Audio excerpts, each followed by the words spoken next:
အခုဒီ duty application မရေးခင်တော့ပထမဟို qmake ကိုတစ်ချက်မင်းတို့တည်ထားဖို့လို့ g++ ဆိုတဲ့ကောင်လည်းတည်ထားဖို့လို့နော် g++ ကပါလဲဆိုတော့ဒီကောင်တော့ combine လာပေါ့ငါတို့စီမှာပါပြီးသားအဲ့တော့ရိုက်ကြည့်လိုက်ရ g++ ဆိုတက်ရဒါဆိုငါတို့စီမှာ combine လာ g++ version 10နဲ့နော် combine version 11နှစ်ခုရှိတာပေါ့ဒါ combine လုပ်တဲ့ခါကျရင်ဒီ compiler ကိုသုံးရမှာเนาะ GNU compiler စုပေါ့ဆိုတော့အဲ့တော့ဒါပေမဲ့တစ်ခါလေးကျရင်တချို့ software တွေကဥမာG++ ဆို C++ ကို compile လုပ်ဖို့ဟို C ဆိုရင်တော့ GCC ပေါ့เนาะ GCC tab key ရိုက်ကြည့်ဒါငါတို့စက်မှာရှိတဲ့ဟာတွေပဲအဲ့တစ်ခါလေးကျရင်ငါတို့တချို့ software တွေ GCC 5တို့เนาะG++ version 5တို့ old software တွေပေါ့เนาะအဲ့ကောင်တွေအဲ့ဒါမျိုးသုံးတဲ့ခါကျရင်ပြီးတော့ sudo apt install ထည့်ပြီးလို့ရတယ်ထည့်ပြီး combine လုပ်လို့ရတယ်ဒါပေမဲ့Ubuntu host ကဥမာအခု version 9ထည့်လို့မရချင်ကြလိမ့်မယ်เนาะဒီသူ့ရဲ့ repo မှာရှိတာ哦အဲ version 5ထည့်ဖို့တော့မရဘူးများတယ်ဘာဖြစ်လို့လဲဆိုတော့ဒီကောင်က Ubuntu 14လောက်ကသုံးတဲ့ compiler ကြီးဖြစ်နေတာပေါ့နော်အဲ့ခါကျတော့မျိုး cross combine လုပ်မယ်လို့အဲ့တော့ GCC 5နဲ့ပဲ combine လုပ်ရမလို့ instruction ရှိလာတဲ့ဆင်ကြရင်ဘယ်လို container ဆွဲချပြီးတော့ Ubuntu 14เนาะအဲ့ဒါကို GCC 5ကို install လုပ်လို့ရတယ်เนาะ host ရှိမှအဲ့ဒါထည့်ပြီးတော့combine လုပ်ဖို့လို့အခုဒီမှာ GCC 5နဲ့တွင်ဘယ်လိုမှတွင်လို့ရမှာမဟုတ်ရရင်လည်းပြဿနာကြီးတခြားပြဿနာရှိတယ် combiner ရွေးမဟုတ်တခြားcombiner နဲ့တွဲလာတဲ့linker တို့ debugger တို့တခြား version တွေ crash ဖြစ်မှာဆိုလို့เนาะအဲ့တော့ G++ နဲ့တူ combine လုပ်တဲ့အခါကျတော့ဒီမှာဒါနဲ့ပတ်သက်လို့ဟိုမှာရေးထားတာရှိတယ် C++ 2020ဆိုတော့တကယ်တော့2020 C++ version 2020ကိုပြောတာမဟုတ်เนาะ course က2020မှာလုပ်ထားလို့ C++ version က2017ပေါ့เนาะ7.3နာ17C เนาะ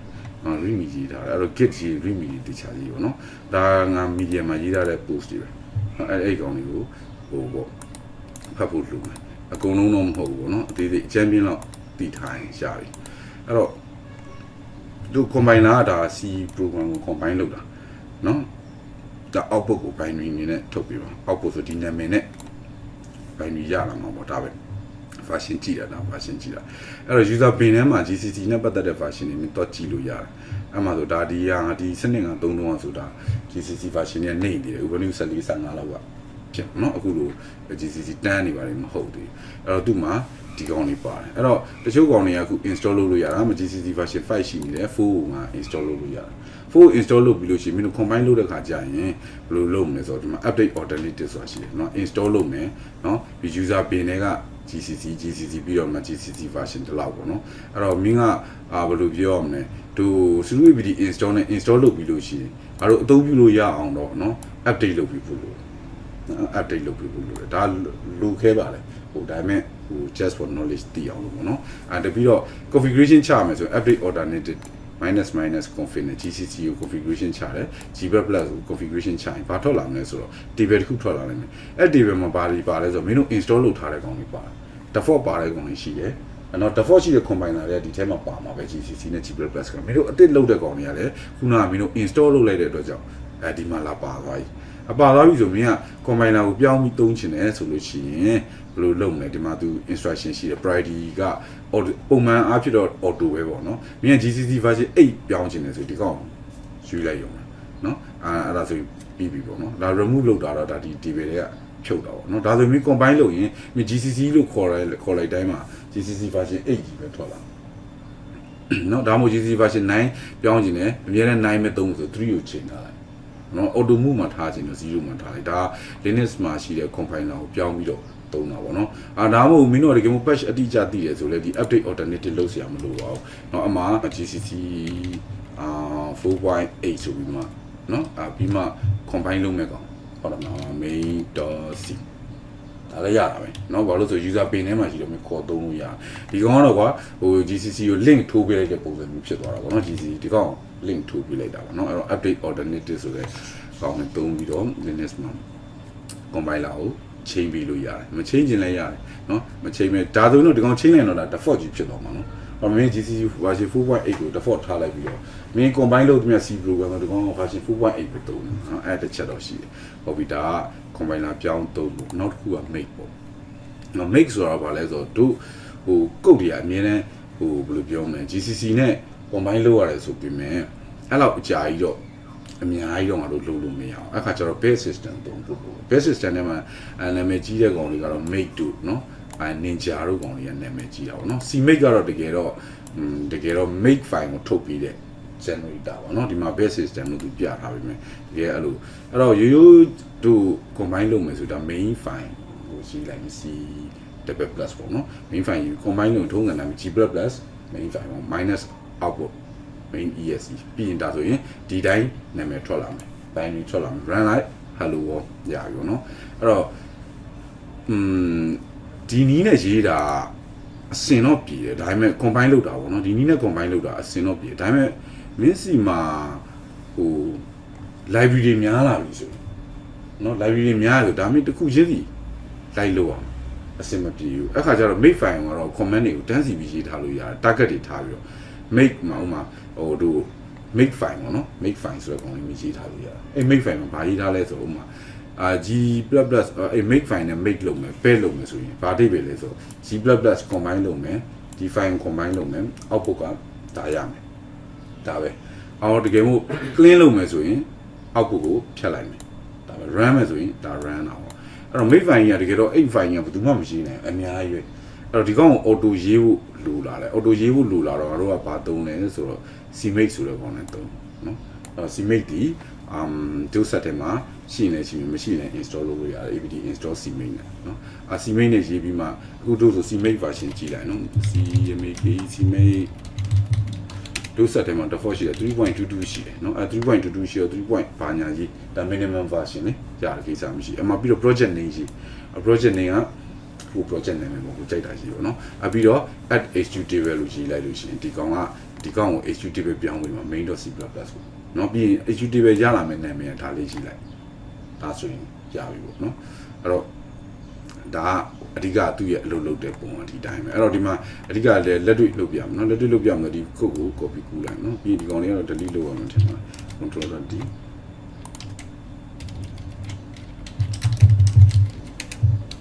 နော် delete လုပ်ရမှာပဲအဲ့ဆိုရင်ခုဘာလုပ်မှာလဲဆိုတော့ fin နဲ့ main.c++ ပေါ့နော် CPU ရှိလိုက်မယ်ခုနက paste ပဲချလိုက်နော် skipအဲ့တော့ combine လုပ်ဒီတိုင်းလုပ်အောင်မလဲ g++ main.c++ output ကတော့ min ချိန်တဲ့နာမည်ပေးလိုက်ပေါ့နော် vd output နာမည်ပေးလိုက် combine လုပ်တာ execute ပဲထွက်လာပြီနော် ./ou out နော်ဒါသူ run သွားပြီအဲ့တော့အဲ့လိုရေးရတာတကယ်တော့ तू ကဥမာမင်းရဲ့ game အတွက်ကွာ OpenGL library တွေ computer vision library ထည့်မယ်ဆိုရင်ဒီမှာတန်းစီရေးရမလွယ်တော့ make file တစ်ခုရှိဖို့လိုတယ်အဲ့ make file နဲ့ရေးနေရအမှန်တန်ခက်တယ်လက်ပေါက်ကတ်တယ်ဘာလို့လဲဆိုတော့အကုန်လုံးတန်းစီချရေးရောငါတို့လူတွေရေးဖို့တိတ်မဖြစ်နိုင်ဘူးတကယ် project ကြီးတွေမှာဆိုအဲ့တော့ make file ကိုသူကရေးပြီးလဲဆို compiler တွေ ID တွေရေးပြီးတယ်ဒီကောင်လေးရေးပြီးတယ် combine လုပ်မဲ့ flat ပေါ့နော်ဒီဘက်လုံးမလားမလုပ်ဘူးလားဘာညာပေါ့အဲ့တော့ ID တွေကဒီ make file ရေးပြီးငါတို့က make file ရေးပြီးအဆင်ပြေဒါပေမဲ့ ID တွေကိုယ်တိုင်က make file ရေးပြီးရဲဆိုတော့ cmake လိုမျိုး make file generator နဲ့ရေးသွားတာအဲ့တော့တို့က cmake ကိုသုံးတတ်ဖို့လိုလာတယ်အဲ့တော့တို့ကအခုတို့စီမှာ cmake ကတော့ရှိပြီးသားပေါ့နော်အဲ့တော့ cmake ဘယ်လိုသုံးလဲဆိုရင်လွယ်လေးပါ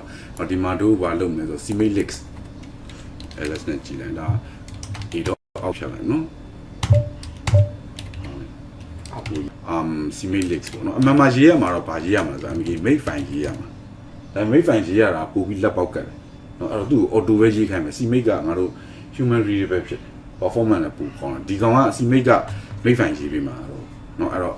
အဲ့ကောင်လေးရေးကြည့်အောင်เนาะအဲ့တော့ဘယ်လိုရေးဆိုတော့ cmake.txt ပေါ့เนาะတကယ်ရေးရမှာပြန်ပြောမှာเนาะmake file ရေးရမှာเนาะဒါပေမဲ့ငါတို့ကမရေးတော့ဘူး cmake list.test file နဲ့လို့ရေးတော့เนาะ cmake list.test file vim နဲ့ရေးမယ် cmake list.test file เนาะအဲ့တော့ကူးလိုက်တော့ပူခေါ်မှာကြားတယ်နော်ဆိုcopy ဘာကြီးနေနေတာ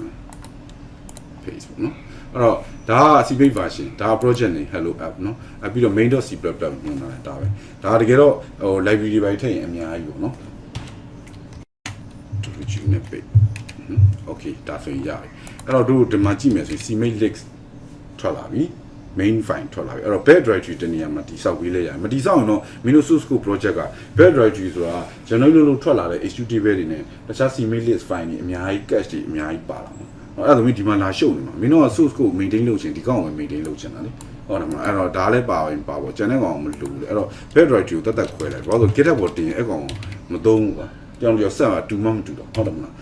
BUIL best နော်အဲ့တော့ဒီနေရာမှာတကယ်တော့ဒီနေရာမှာ cmake ဆိုပြီး run လို့ရပါတယ်နော်ဒါပေမဲ့ run ရင် generate တွေထွက်လာတဲ့နေရာရှုပ်သွားမှာတို့ဟာတွေအာယုံတော့တော့ bed ထဲကိုသွား BU sorry cd bed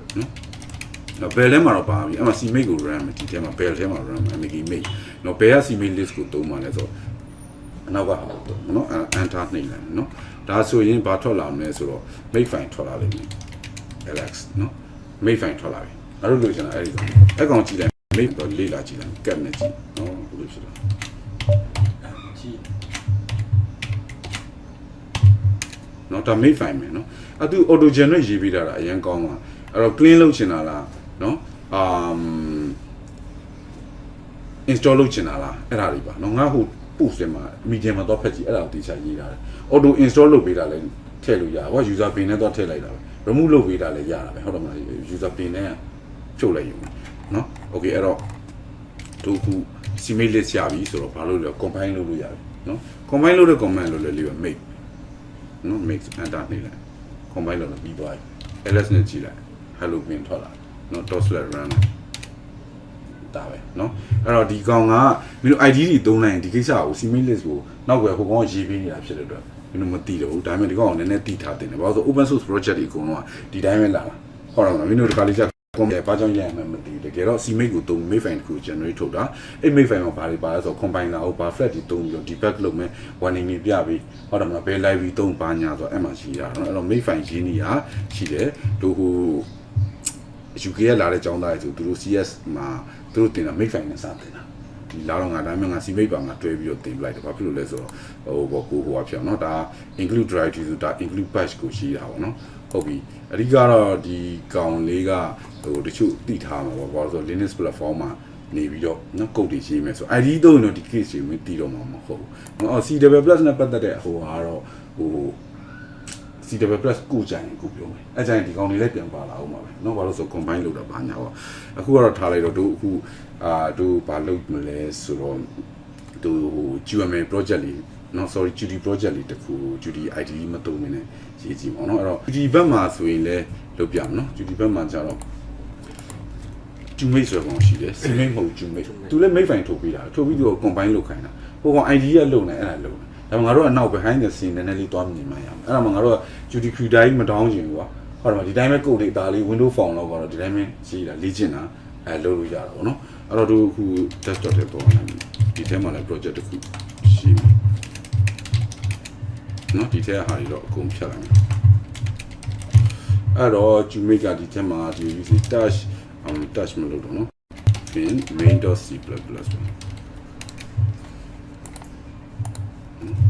escape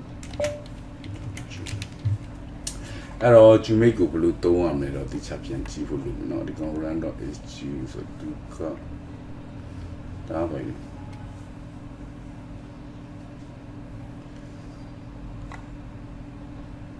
main widget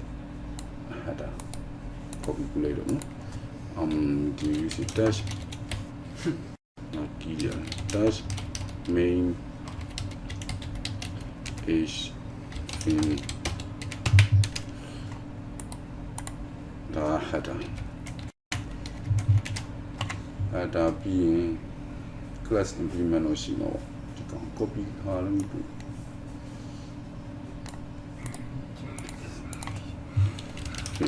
main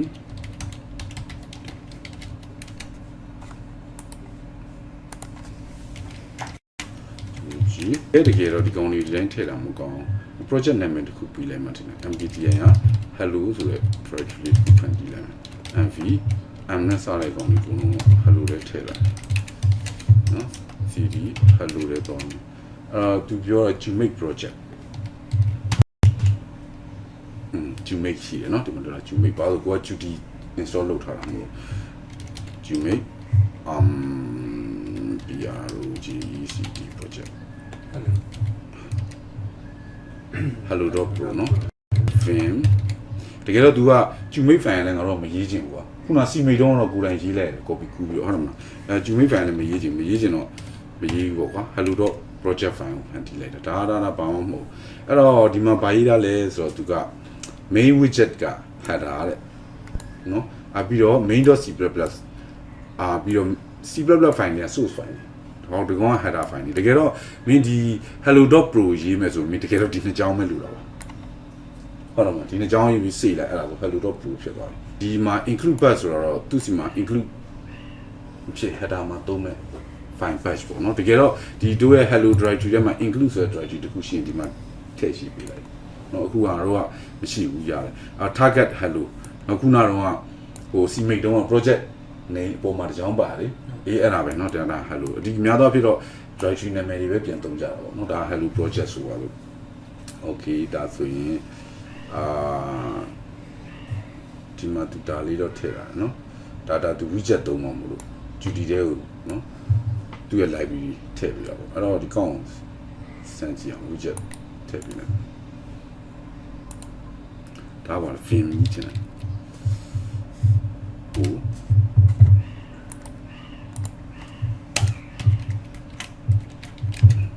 အဲ့ဒါဆိုရင်တို့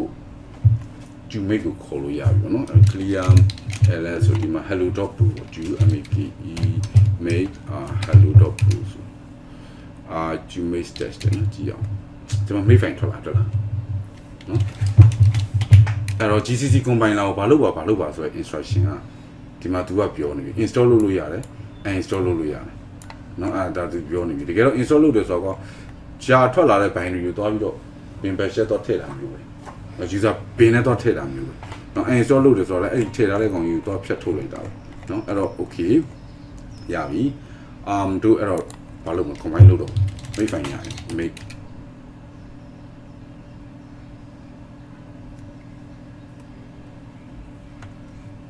okay ကြည့်အောင် hello ရနော်ဒါ window phone application ထွက်လာပြီအဲ့တော့ဒီမှာဆိုရင်နည်းနည်းခုနတော့ဆိုနည်းနည်းတော့များသွားတာကွာဘာရှိသေးလဲmake file ဖြစ် hello ဖြစ်နော်ဒါငါတို့ရဲ့ source code file ပဲလေဟုတ်တယ်မ source code ရဲ့ဒီမှာပြီးတော့ qmake သုံးလို့ရအောင် project file လေးရေးထားတာခုနလိုကြည့်အောင် mkdn ဟာ unl back okay cd back ပြီးတော့ဗါလဲ qmake လားခုနကတော့qmake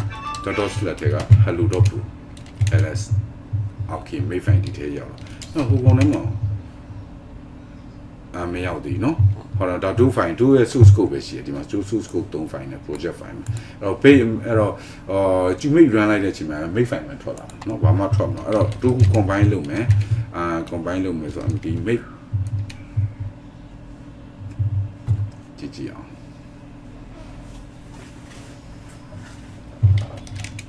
ls ရပြီနော် okay အဲ့တော့တို့ပထမဆုံးအနေနဲ့အခု duty backend ကိုလေ့လာတဲ့အချိန်ကျရင်ဒီတိုင်းပဲကြည့်လိုက်နော်ဒီတိုင်းပဲကြည့်ရင်ဒါဟို ID တွေနဲ့